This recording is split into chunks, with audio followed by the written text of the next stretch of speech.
Hello, we're back with another Quake Brutalist Jam III map. This is Concrete Maxima by Dracu, a vast underground structure, monolithic and crumbling to ruin, shrouded in fog. It's a lot like what you saw in CZG's Sheer Hellish Miasma from Honey. It's a difficult map, there's a lot of close quarter ambushes, crossfires, and there's not much in the way of help as well on certain sections. Pretty fun to route as well because there's lots of spaces that are quite open and there's lots of different loops that you can take if you choose to. Hard to max though because of some uncooperative monsters in places. Anyway, this demo is a lot of fun. Enjoy. So you can shoot padlocks in this map to open certain areas up. And the first thing you encounter is this kind of pin situation where you've got the knights pushing you. You do have some nails but not very many. So really the best thing to do is get some melees out here. But obviously the difficulty is they can come at you and then they re-swing when they're attacking after you've knocked them back once. You can take a lot of damage. And they can jump down from different angles here. If you back up too far, some will jump down on the left and they'll come to the ambush to you like that one did to me there. So you've got to be quite aggressive, be quite confident. But this can really like suck up a lot of your health.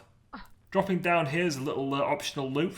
There is a nasty spawn, which, unless you know is there, it's going to go active and you'll have to try and get out of there. And you get to this little secret area here. Not the most substantial secret area in the world, but it does give you an armour, which is honestly pretty damn nice. There's one thing I'll say about this map as well, it is extremely nice with the lighting. It's moody, it's got the wonderful purple fog, which is the best kind of fog. And it really helps sell the scale, because if you look around here, which you don't see me doing much because I'm playing, but the scale is really impressive. Another nasty little ambush room here, mainly because of the pistol knight at the back, that can really put some work in, but if you stand sort of that way and hold the ground, they usually infight with one of the knights, get distracted. That shotgun there is very juicy, and that's the progression path as well, jumping into the pipe.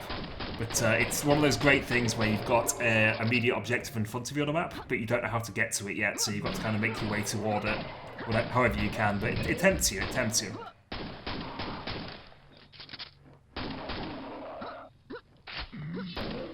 Oh, this section is rough as hell.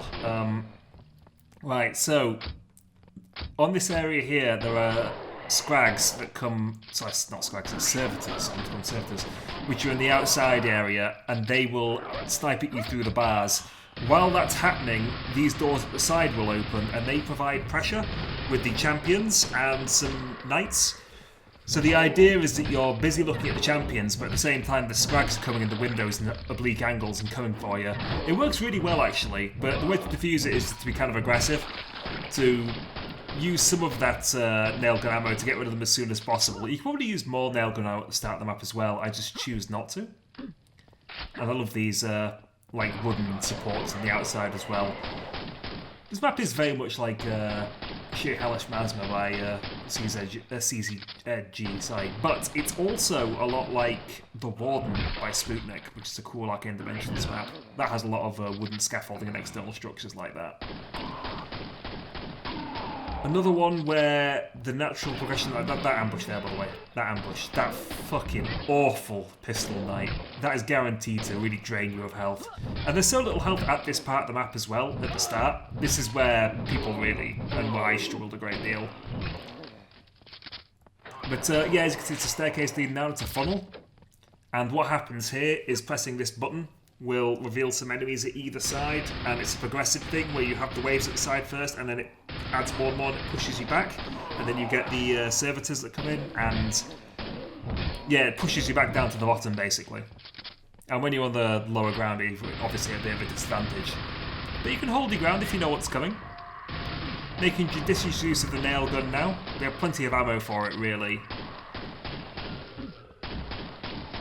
But a lot of pistol sniping. You'll see me doing more pistol sniping in this map than you will on pretty much any other. It's just when you're dealing with these sorts of ranges and enemies that are so dangerous and you don't want to lose health, it's just, yeah, it makes sense. Just spend an entire clip to kill a grenadier. Just go for it, you know? Don't get into an area where it can actually just get a grenade pinged off a wall and hit you in the back of the head. It is definitely the way to do things.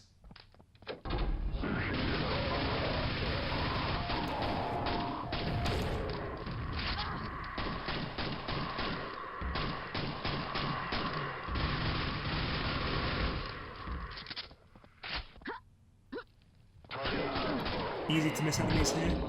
This area is only pretty good for some ammo, but I mean, there's a lot of enemies in this map like this. There's a lot of like little loops on the side that you could completely miss if you aren't careful. So keeping all these in my head was a very important one. But those two there, for example, just guarding some nails.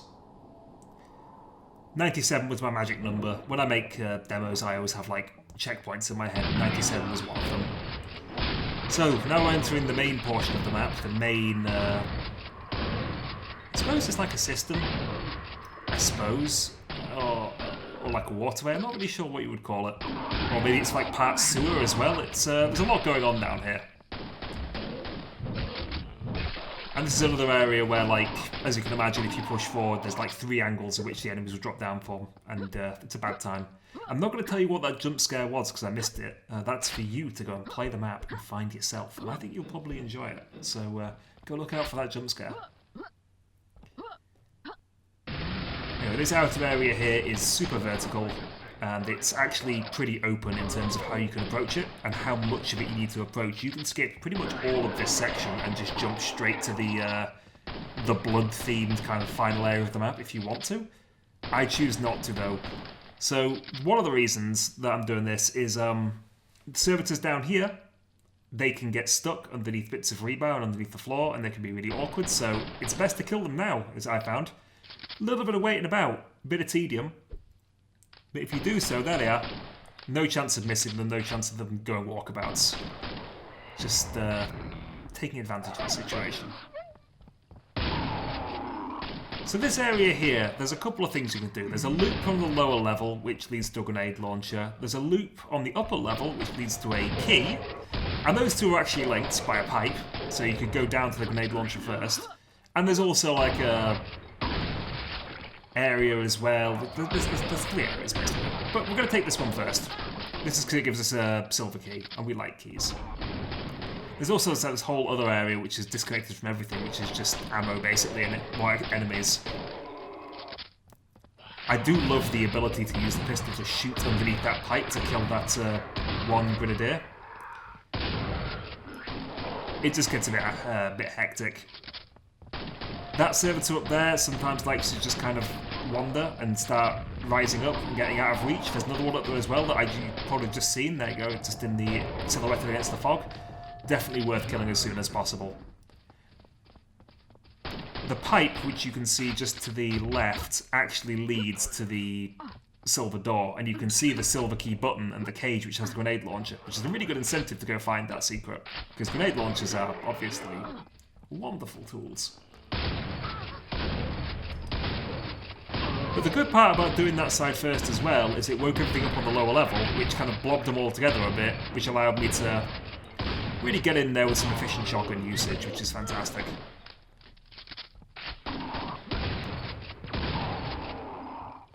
I'm going to be going up there at some point. There's usually 2 plasma knights, and because one's vanished, I am a bit confused. But I think, did I kill him? Maybe not. Just move on, because I know that where I'm going now will reach back around there at some point. This is one path across to this optional side area over here. The other one is just obviously dropping straight down when you first enter the area, if you want to, but this is the way to get to the backpack. So it's the way to go. You can also do a ramp jump off a little bit of geometry, a little bit of sloped, crumbling geometry on the side, which is pretty fun. Lovely vignette there with the 2 trench knights looking at the corpses of the, what are they called, Shalkins? Always cute. And here you go, so this is the lower area here. Worth going to, worth going to. Shoot the padlock and the ladder comes down. Ladder comes down, lets you go to the next section. I do like that sort of thing. It's only used a couple of times in this map, but I just enjoy that sort of thing a great deal. Swarmers down here, very easy for them to jump off the top and get lodged somewhere, so I'm listening very carefully for sound cues before I continue, making sure that I haven't missed any. Then when I'm confident, I climb the ladder. Because I lost an attempt to one of those, which was a little disappointing. Because I only find out right at the very end where, well, not right at the end, but 2/3 of the way through if I missed something. There we are. I'm coming back on. There's an armour, so it was all worth it. And you could see the lock gate from the other side earlier in the map as well, so that's another thing which makes you think, oh, what's over there? So it's nice. There's lots of little different optional loops and areas here. And this is the final one to go for this lower zone. There's a barrier, just that's a Shalcon that always gets stuck. That barrier you can just jump through from the top, so that's how you skip this section of the map if you want to, if you just want to go for speed. But otherwise, there's this blood section here. Blood, obviously, mobility speed is significantly lowered, and you've got some shamblers, and it's awkward as hell. There's 2 shamblers roaming. There's also a window just to the side on the left-hand side, so, like, there's places where you think that you're safe. You think, oh, it's just a nice corner, I can do some camping, and another shambler will come through the window from the side and will blast you, and there's some really great crossfire opportunities down here, basically. It's very impressive.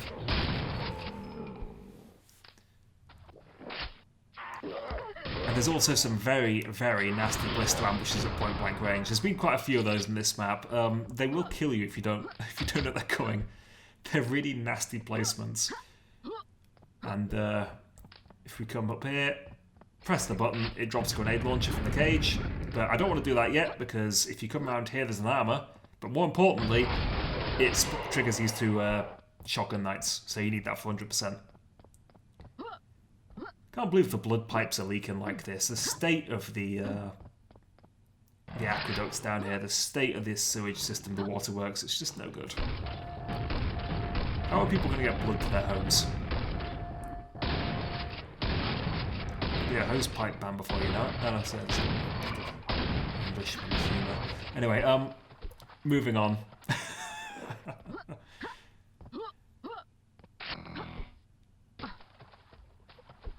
We've now done everything we need to do. 219 is my magic number. Nothing's been skipped, so now we can enter the final stretch of the map. Which is about the halfway point, actually.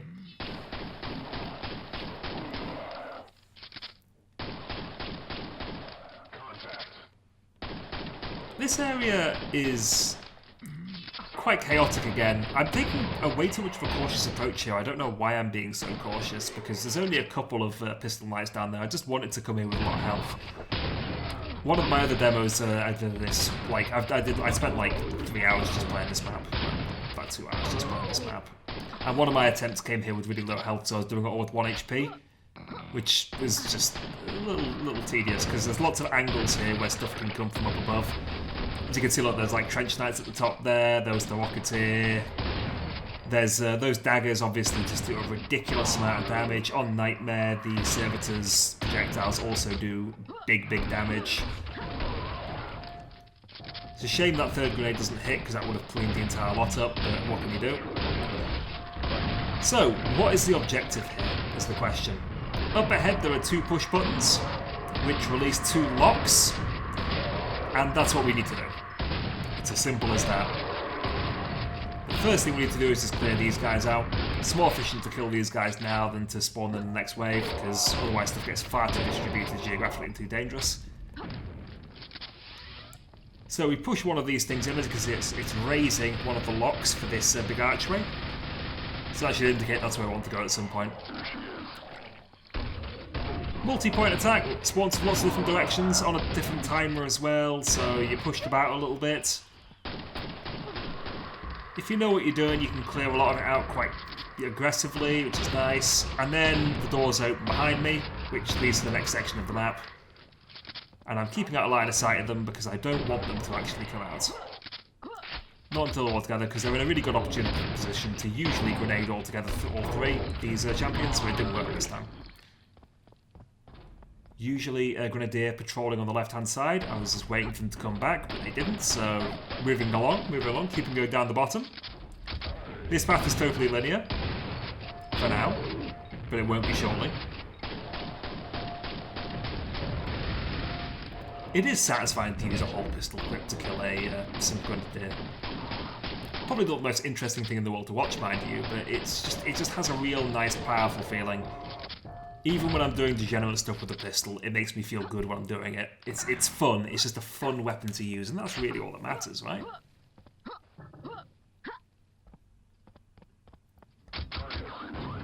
Cool set piece here. I love the way these guys jump up, because they will nail you if you're not careful. Rockets, when they come out of the Rocketeers, you might not know this, they're slow to begin with and they accelerate, which led to that situation there where one shot and I prematurely dodged and I just didn't dodge enough, basically, and I got hit. Because the rocket was actually coming out very slowly, so they track toward you and they accelerate at first, so they're fun.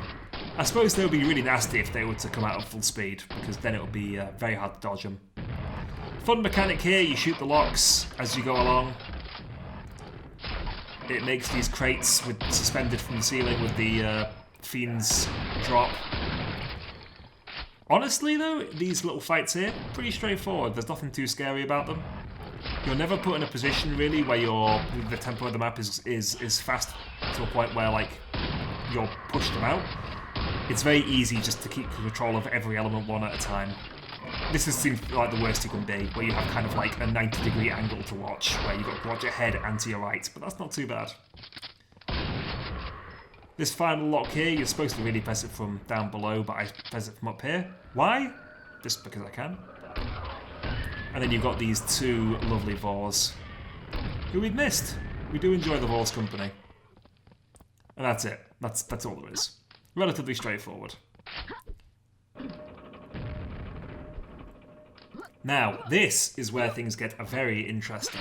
So, you can go straight forward, or you can go to the left, which just opens up a little loop, or you can drop back down, and you can explore an entire area, which I'm going to do later. Doing so actually puts you at a disadvantage, because you can press a button to open a door, which then means the door will be closed for this fight coming up, and I want it to be open. It's a very cool fight, this, no matter how you do it. The two ways of doing it. It's cool to be locked in the room with it, it's also cool to run away. So, I'll show you here. This second button is now going to release the seal up here. And I'm standing here just because I like to keep the timing here, just to make sure everything comes out, basically. There we are. It's jammed with gore. Now what will happen here is you will have pairs of those horrendous blisters that explode coming out of there. And they'll come out at an accelerated rate over and over and over again. And it fills the area, it's hard to dodge them. If you haven't explored this area, you can just leave, press the button, it closes the doors behind you, and then you can explore this entire secondary loop here, which is what we're doing. It's kind of strange this, but it works alright. And this loop here is really straightforward. It's not open until you've collected the gold key, like so. Yeah, it's straightforward. But it just provides a little bit more meat to kill. There's also amalgams in that fight outside. It's a very cool fight if you actually face it head on. And it gets a bit hairy. It gets a bit hairy. But we're sitting pretty. We're letting them all blob up in a wonderful position where we can kill them all in one fell swoop. So, good for us, right? Jumping down. Going up the ladder. You saw some doors down there. How do you open those? Well, the answer is you need to jump down onto the walkway just to the right there. Unfortunately, the amalgams and the servitors didn't all filter, like I wanted to, straight into this area. So I'm getting a bit concerned now because I lost a demo attempt immediately before this to a servitor getting stuck inside a pillar. Pressing that button opens both sides. Reward is simply some nails, so it's okay. But you need it for 100%, so you better do it. And here you go, you can drop down here. You can also backtrack to that earlier part of the map if you want to. Everything's nicely laid up in one place. That torch is where I had two servitors get stuck, so you can see me shooting it with a pistol, then shooting a grenade, just in case. Wasn't the case, but we did have one more amalgam hidden back here. But thankfully they're all bunched up, they all die relatively quickly. It means we can proceed to the exits. Or the final stretch, if you will. So, you're looking at that multi-missile launcher thinking, damn, wish I had that multi-missile launcher, how do I get that? Ah, press this button. Oh, nice, maybe it'll lower. But does it? It does. But the floor also, unfortunately, gives out. Sometimes it doesn't drop down to the bottom of the multi-missile launcher as well. I don't know what causes that. It happened to me a couple of times. But when it does, it lets you kill these zombies. Another ambush here. This is kind of cool. The zombies on Nightmare will keep getting back up again, and you've got the Shambler pushing in and all of his friends. Now, shooting the nails whenever with a nail gun, like if zombies are getting up, it means they're going to block projectiles, but the rebar launcher does a great job of just penetrating everything, which lets you just cut through everything beautifully there. And at that point there, you're in the home stretch, basically. That was the last thing that could potentially go wrong. Now it's just a relatively straightforward path toward the exit. Very nicely detailed, this map as well. Everything about it, the details like the vines, the bits of rebar sticking out of things, the bits that are ruined, it's all great. So here we go, we're now inside the door that jammed. We've cleared the blockage. Well, we're not actually, the door jams over here. We've cleared the blockage, here we go, it's a bit early. And there's the exit, the end for now. That is Concrete Maxima by Dracu. It's a nice map. It's just a really pretty difficult to play blind map. Good adventure. You've got a lot of open paths. It's fun to find out our routes. And yeah, great. Apparently this is the demo version of a larger map to be released one day, so look forward to that. You know, I'm looking forward to it. This is a big step up from Dracu's map for the Quake Brutalist Jam 1, which is also in this set in the, what's it called? I can't remember what it's called. It's the QBJR sets wing of the start map. That's there as well. It's a good map, but this one has a much nicer flow to it. Anyway, give it a go. Give Quake Brutalist Jam 3 a go. Bye.